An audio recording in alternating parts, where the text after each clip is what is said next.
tere, mina olen Jaanus ning siin me räägime psühholoogiast ja vaimsest tervisest lihtsalt, teaduspõhiselt ja praktiliselt.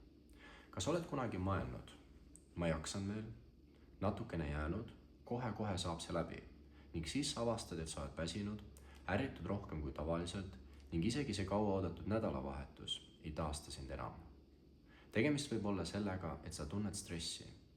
Pikaajaline stress ei teki üleöö, see tekib tasapisi ning tihtipeale me märkame seda just siis, kui oleme juba väsinud ja kurnatud. Seega küsimus sulle, kas sina tunned need märgid õigeaegselt ära? Stress on keha loomulik reaktsioon olukordadele, mis nõuavad meilt rohkem energiat ja kohanemist. Mõõdukas stress võib olla isegi kasulik. See aitab meil keskenduda, kiiremini reageerida ning tulla toime olukordadega, mis nõuavad rohkem tähelepanu. Probleem tekib siis, kui stress kestab liiga kaua ja keha ei jõua enam taastuda. Näiteks eksamiperioodil pinget tunda on täiesti normaalne. Kui aga see pinge kestab nädalaid või kuid ilma puhkuseta, hakkab see mõjutama meie tervist. Stress annab endast märku mitmel erineval viisil. Sageli märkame neid märke alles siis, kui need on juba mõnda aega kestnud.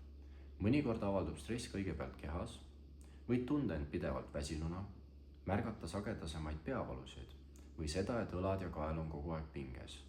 Ka uni ei pruugi enam anda seda puhkust, mida tegelikult vajad. Stress mõjutab ka meie mõtlemist. Keskendumine muutub raskemaks, mõtted võivad pidevalt sama teema ümber keerelda ning isegi väikesed probleemid hakkavad tunduma palju suuremad, kui need tegelikult on. Ja lõpuks mõjutab stress meie emotsioone.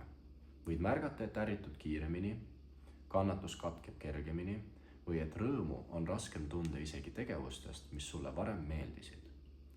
Üksik selline märk ei tähenda veel tingimata probleemi, aga kui neid märke koguneb mitu ja need püsivad pikemat aega, tasub korraks peatuda ja endalt küsida, kuidas mul tegelikult läheb. Kuigi märke on palju, siis miks me ikkagi neid ei märka? Üks põhjus seisneb sellest, et inimene harjub stressiga ära. Kui sa oled pikemat aega stressi all olnud, siis mingi hetk arvab keha, et see on osa normaalsusest.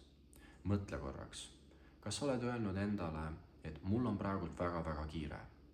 Jah, see võis tõesti olla üks kiirem periood, aga võib-olla üritas sinu keha sulle märku anda. Mida teha enne, kui olukord läheb päriselt hulluks? Kõige olulisem ei ole stressi täielikult vältida, see on võimatu. Oluline on märgata, millal taastumiseks aega jääb vähe. Küsi endalt aeg-ajalt 3 küsimust. Kas ma magan piisavalt? Kas mul on päeval neid hetki, kus ma päriselt puhata saan?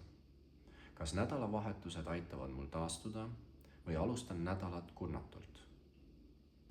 Kui vastused panevad sind muretsema, siis võib-olla on aeg teadlikult otsida endale puhkehetke või siis otsida abi. Kokkuvõtteks ütlen seda, stress ei ole vaenlane. Tegelikult aitab ta meil keerulistes olukordades toime tulla. Aga kui stress kestab liiga kaua ja taastumiseks ei jää aega, hakkab see mõjutama nii meie keha kui ka vaimset tervist. Seega mida varem sa neid märke märkad, seda lihtsam on olukorrale reageerida. Lõpuküsimus sulle, millise stressimärgi tunned sina kõige kiiremini ära? Ärrituvus, väsimus või hoopis midagi muud? Tänan tähelepanu eest ning ilusat päeva!